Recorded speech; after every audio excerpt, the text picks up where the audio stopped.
खास करके पूछने के लिए आया हूँ कि MIM यहाँ से जीतकर आ सकती है या शिवसेना गढ़ जीतकर आ सकती है। दोनों में से और दोनों पार्टियों का आपको किस तरीके का काम पसंद आया जो यहाँ पर औरंगाबाद को एक हाईटेक सिटी बना रही है? दोनों में से MIM दोनों इसमें से कुछ भी बोल सकते हैं जो आपको, जैसे यहाँ का काम पसंद आया। हाँ, शिंदे गढ़ का, उद्धव गढ़ का, MIM पार्टी की तरफ से, तीनों की तरफ से जो है आपको जो भी काम पसंद आया उस काम को लेकर आप बिंदास बोल सकते हैं। कोई MIM भी अच्छा है हाँ। और शिंदे गुट भी अच्छा है, दोनों भी। लेकिन अगर कभी इस बारे में अगर वोट बंटवारा होता है ज़्यादातर, जैसा जिस तरीके से अभी राजनीति यहाँ चल रही, गरमाई माहौल है बहुत ही ज़्यादा, अगर कभी आप दोनों में से किसी एक को खासदार चुनना पसंद करेंगे तो आप किसको चुनना पसंद करेंगे? देखिए इतना सब तो नहीं बता सकते, लेकिन फिर भी जो हिसाब का माहौल है हाँ। अभी, एक तो MIM आ सकता है हाँ। और या फिर शिंदे गुट आ सकता है। सर MIM तो मुस्लिम पार्टी, लेकिन यहाँ के हिंदू लोग का जो वोट है वो तो शिंदे गढ़ और साथ ही साथ उद्धव गढ़ के इसमें बढ़ता हुआ नजर आ रहा है। जी। तो यहाँ पर मुस्लिम की पॉपुलेशन तकरीबन 21.33% है हाँ। लगभग, और हिंदू की पॉपुलेशन यहाँ पर 68.77 है। हाँ। तो इससे तो मुस्लिम वोट भी, हिंदू वोट भी बढ़ता हुआ नजर आ रहा है। तो मुस्लिम खासदारों को क्या हिंदू तरफ से वोट मिलने का अनुमान है इस बारे में?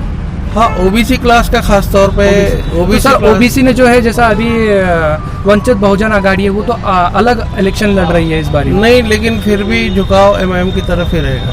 अच्छा, जैसे 2019 के लोकसभा चुनाव में और इससे पहले जो है ये गढ़ सबसे ज़्यादा माना जाता था अपना शिवसेना का, लगभग 25 से 30 साल तक वो जीतते आई यहाँ पर, और अचानक से 2019 के लोकसभा चुनाव में चंद्रकांत खैरे और साथ ही साथ अपना जो बुमरे साहब है उनके बीच में टक्कर देखने को मिली थी दोनों के बीच में, और इसका फायदा मिल रही है। हाँ, और इसका जो फायदा है MIM को हुआ था, तो इस बार फिर से क्या MIM को फायदा हो सकता है? हो सकता है, दोनों तरफ से, मतलब MIM भी जीत कर आएंगे, आपका भी इसी रुझान है? MIM की तरफ ज्यादा झुकाव है। ठीक है सर, आपका बुमरे साहब के भी चांस अच्छे हैं। बुमरे साहब का क्या काम पसंद आया आपको? जैसे कुछ भी उन्होंने अभी नहीं रहते हुए भी क्या काम किया होगा? बुमरे साहब का ऐसा नहीं है, वो जो है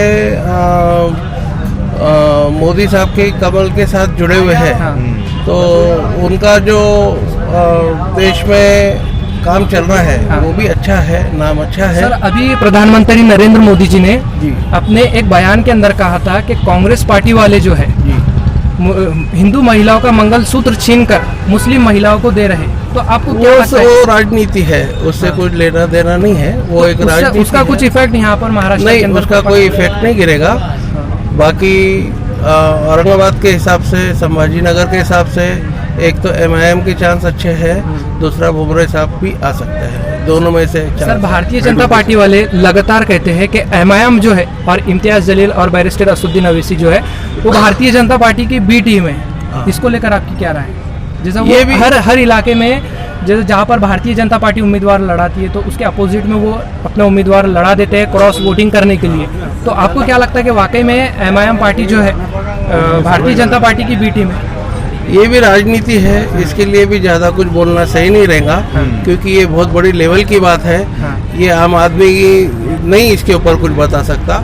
ये एक राजनीति है और हम लोग जो है कॉमन पीपल है, व्यापारी लोग हैं, इसके बीच में ज़्यादा नहीं पढ़ सकते। बस ये जिनको समझ में आता है वो समझ जाते हैं। अभी कांग्रेस पार्टी कहती है कि जो MIM है इसके ऊपर इनकम टैक्स, ED, CBI जो नहीं पड़ती, तो वो इस वजह से नहीं पड़ती क्योंकि MIM जो है भारतीय जनता पार्टी की B टीम है। तो इसको लेकर आपकी क्या राय है? जैसे अभी महाराष्ट्र के अंदर जैसे तख्ता पलट हुआ, महाराष्ट्र के अंदर जो एक शिवसेना को 2 गुट में बांट दिया गया, उद्धव की अलग हो गई और अपनी शिंदे गढ़ की अलग हो गई, इसको लेकर आपकी क्या राय है?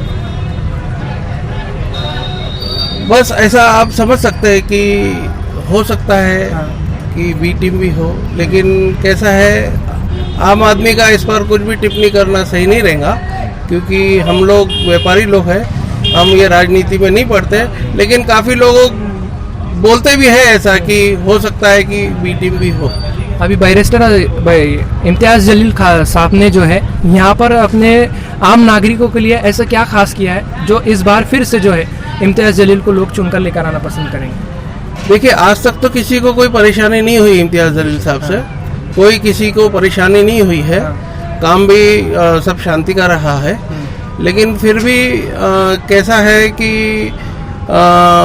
शिंदे गुट का भी पलड़ा थोड़ा सा भारी दिखता है, क्योंकि वो मोदी साहब के इस गुट से ज्वाइन है, तो इसके लिए ये दोनों में ही टक्कर है बस। अभी बुमरे साहब का एक इंटरव्यू आया था, उन्होंने कहा था कि मराठा जो है, मराठा आप समर्थन हमको करेंगे लेकिन इम्तियाज़ जलील साहब को नहीं करेंगे। लेकिन जिस तरीके से इम्तियाज़ जलील साहब ने जो है अभी मराठाओं को समर्थन किया, साथ उनके प्रोटेस्ट में साथ कंधे से कंधा मिलाकर खड़े हुए, तो क्या उससे इफेक्ट पड़ सकता है? मराठा वोट जो है इम्तियाज़ जलील को मिलने का अनुमान है इस बारी में?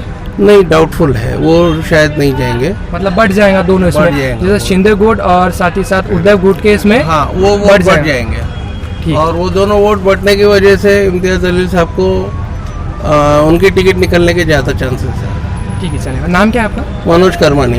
ठीक है सर, कट कर।